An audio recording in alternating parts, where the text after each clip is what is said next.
Next up on the roundtable is Pastor Karl. Pastor Karl is down in Gainesville, Florida, and he joins the roundtable now. Good morning, Pastor Karl. Good morning, Mike and Gina. What is the good word over there? Bovine. Bovine. We're buying cows and pigs. Is that another word for cow? Thank you. Thank you, Gina, for bringing it down to my level. Thank you. Yes. Yeah. Bovine. That's very helpful. All right. Well, what a joy it is to be at the virtual roundtable, sitting in my make-believe chair, looking at my imaginary Winnebago. It's quite the tour that I get with you guys. Oh, Charles Karl There you go. lives. Yeah, Well, what a delight, actually. Thank you. I understand the first year anniversary of that awful earthquake out in Haiti was this past week, and you have a story that has emerged from that.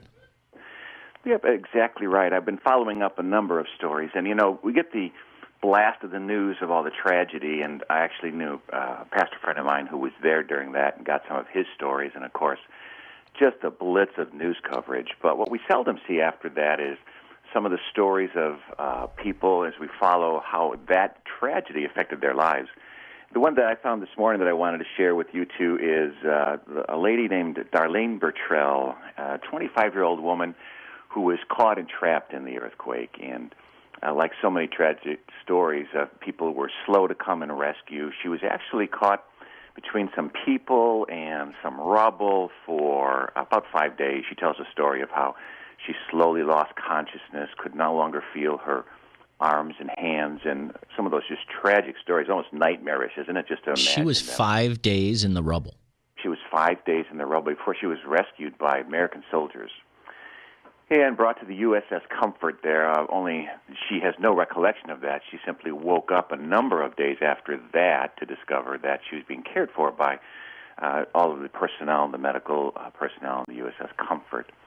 That story continued as they lent her care, and she discovered shortly after that the reason why she couldn't feel her hands is because they were trapped, blood flow was diminished. Part of her hands and torso were hurt and crushed. Anyway, the end of the story comes where she actually lost most of the part of one arm and the other hand.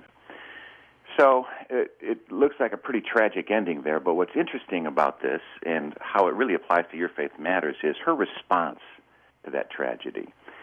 First of all, because of the graciousness of the U.S. soldiers and the U.S. medical community, she was brought here and given training and opportunity to be fitted for some prosthetic devices, some artificial limbs.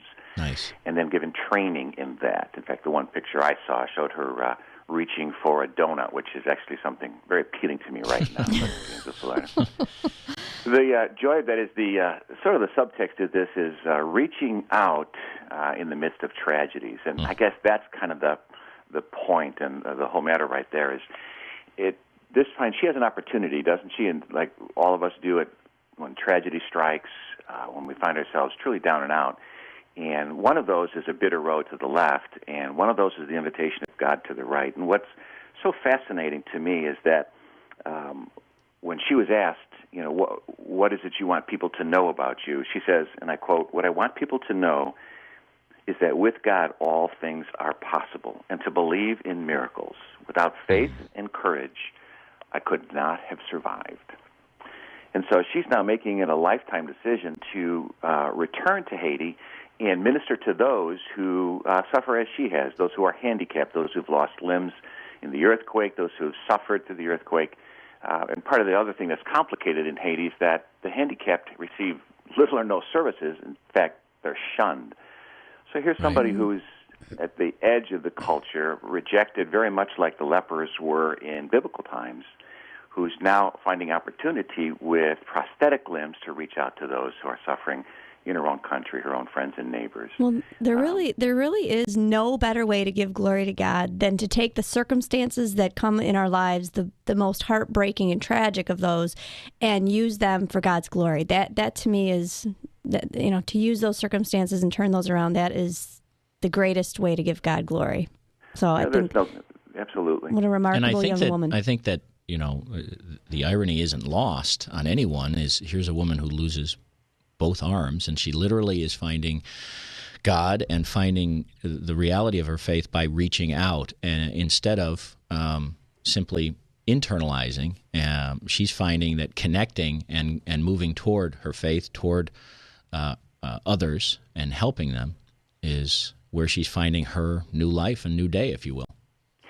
Yeah, that is exactly right. I mean, it's we begin to look at when you guys raise your lives, and as you tell your story, and as you bring your faith from your tragedies, all of a sudden it shines a light on how God is working. It's like putting up a spotlight in the darkness, and all of a sudden these come out, and we get to find God illustrated in very many ways, and grace is revealed. And lots of people will, I suppose, in doubt, say, well, why didn't he prevent it in the first place? And truly, ours is, of course, a fallen world, and sin does indeed happen. But what the eyes of faith see, and what women like this teach us, and what you two teach us, is that in the midst of that tragedy, God is still present, and he's able to convert tragedy, which is perhaps the most incredible miracle of all. That's it. Yep. Thank you, Pastor Karl, for being with us this morning. We are...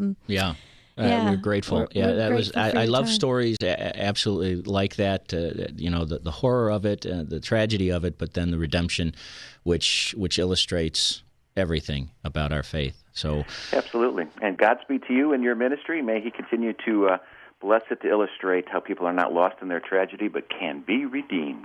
Thank you, sir. We'll talk with you next Saturday. Sounds great. Okay. Bye now.